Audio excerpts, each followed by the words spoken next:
Hi, it's Fiestaro. Okay, hello, Aquarius placement. So, this is your end of the month love reading. Okay, so syempre, before tayo mag-start, kung hindi ka pa nakapag-subscribe, please to subscribe and hit the notification bell para lagi po tayo maging updated sa mga mangyayari pa lang. Okay, and syempre, kung may tanong pagdating sa private reading, just message me sa akin pong FB page for more info. And kung may tanong rin pagdating sa ating all-in-one Evil Eye Bracelet. Okay, so ito yung black. Oo. So meron tayo, yeah, available ito in red strings. Okay, hindi lang black. Okay? Kasi baka akala no iba black lang. Oo. So yeah. So kung may tanong po dito, just message me sa akin pong FB page and ganun din pagdating sa ating Evil Eye ring and sa ating Evil Eye necklace. Okay? So kung may mga tanong pa, maraming tanong, oo, yan, message kayo sa akin pong FB page na Fias Tarot. So, yun lang. Okay. So, Aqua, ang tanong, who is the person on your mind? Aquarius, who is the person on Aquarius' mind? Anong meron? The Fool, the Eight of Wands. Okay, so ito some of them, ito specific. They're a risk taker. Okay, some of them mahilig mag-travel, ganyan. Iba sa kanila, mahilig sa communication, mga ganyan. Okay, so I think, yung iba sa kanila, may pagkamatigas ang ulo. Parang ganyan. Pwedeng Aries, pwedeng fire sign. Aries, Leo, Sagittarius. Okay? So, ito, ang nakikita ko sa kanya, itong taong to takot na mag-message. Okay? Or pwedeng nag-take risk na mag-message sa'yo lately. Okay? Pwedeng nangyari, nag-message sa'yo tong taong to. No? Pero, I don't know kung sasabi niya yung intention niya or yung kung ano man ang kailangan niyang sabihin. Kasi may takot. Okay? May takot. Yeah. Days of Swords Universe. So, nandyan yung hindi niya pa masabi yung lahat-lahat. Okay? Like, meron pang nakatago. Mga ganyan. Okay? So, tingnan natin, ano bang meron? Ano bang situation nyo ng taong to, Aqua? Anong situation nyo ng taong ito? The Two of Wands, so there is confusion. The Nine of Cups.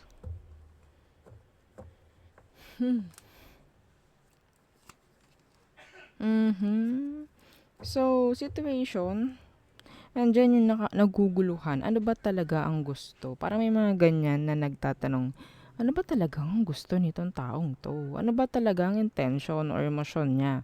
Parang ganyan, okay?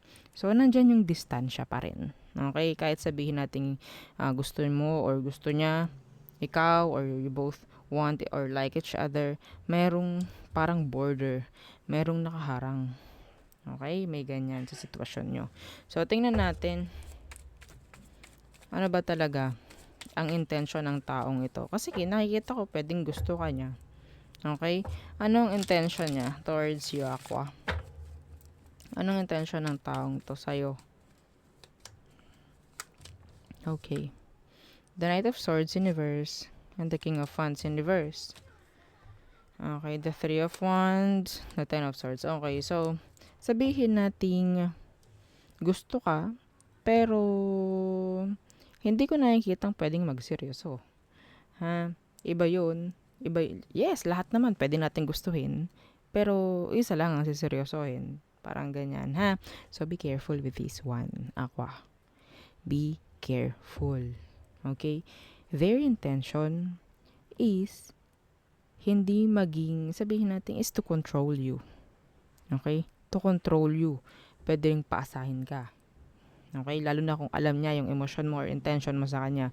So, wag mong gagawin yun. Wag mong papaalam. Okay? Kasi siya pwedeng hindi eh. Ha? So, ang nakikita ko, sayaan mo mag-isip pa rin tong taong to. Kasi nakikita ko sa intention niya, lamang ka na ha, kasi nakikita ko natin yung intention niya, na hindi siya totoong pwedeng maging seryoso. Okay, so be careful. Be careful. Okay, so tingnan natin ano ang next action ng taong to pagdating sa'yo, Aquarius. Ano ang next action niya? The Seven of Wands, Universe, and the Emperor. Yeah, to control you. To control you. Okay? Ayaw natin yan. Ayaw natin to. If this is your past person coming back, ha? Ang nakikita ko, ikaw lang gagawad dito. Darating sa puntong ikaw na lang ang gagawad dito. Kasi there's manipulation here if this is your ex or if this is your past person. Okay? Para itong okay, habulin mo ko. Parang ganyan. Habulin mo ko. Nandyan siya, pero hindi siya magiging open, hindi siya magiging vulnerable. Why? That's their way of manipulating you. That's their way. Ha? Okay, so tingnan natin. Anong kailangan mong gawin dito, Aqua?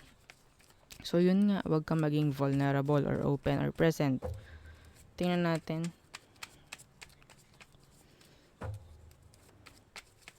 Ano ang dapat mong gawin, Aqua? The Ace of Wands. And the Ace of Swords. The Empress. In reverse, we have a pair here. 'Di ba? Hindi sila pareho. Yung isa, nakabaliktad. Huwag kang magiging open or vulnerable or present every time na kailangan nila. Okay?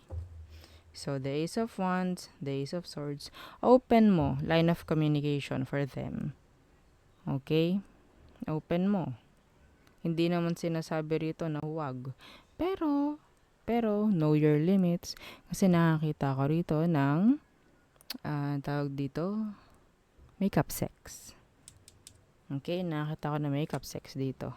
Yeah. The Nine of Pentacles, mas maganda na parang walang commitments na ibibigay ikaw dito sa taong to. Kasi wala rin siyang ibibigay. So, know your limits, sabi ko nga. Kapag may mga katanungan, sumagot ka rin ng mga parang katanungan. Yung parang hindi totally clear. Kasi ganun siya sa'yo. Okay? Ganun siya sa'yo. Papaligoy-liguyin ka nito. Ganun rin gawin mo. Kasi kung tong taong to, talagang parang may plano ng maganda, sasabihin yan sa'yo, actually. Hindi yan babalik ng wala lang. Parang ganyan. I don't know if this person is sanay na sa mga ganitong gawain. Like, babalik kung gusto. Nakita natin to kanina naka-reverse. So, meaning, I don't know kung sa'yo kung nakita yon.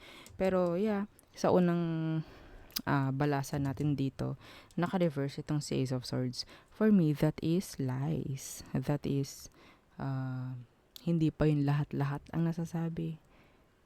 Okay, hindi pa lahat-lahat. May nakatago pa. So, ikaw,